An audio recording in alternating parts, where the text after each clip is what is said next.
আমার শ্বশুরবাড়ির আশেপাশে এত বাঁশঝাড় আছে যে বলার বাহিরে।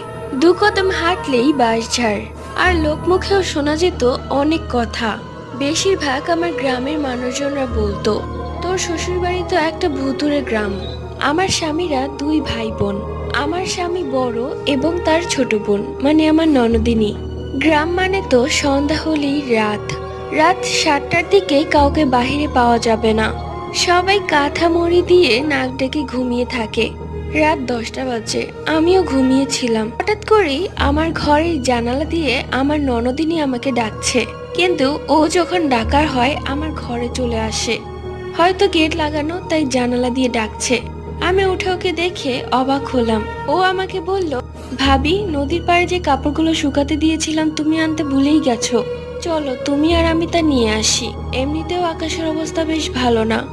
সময়টা ছিল গরম।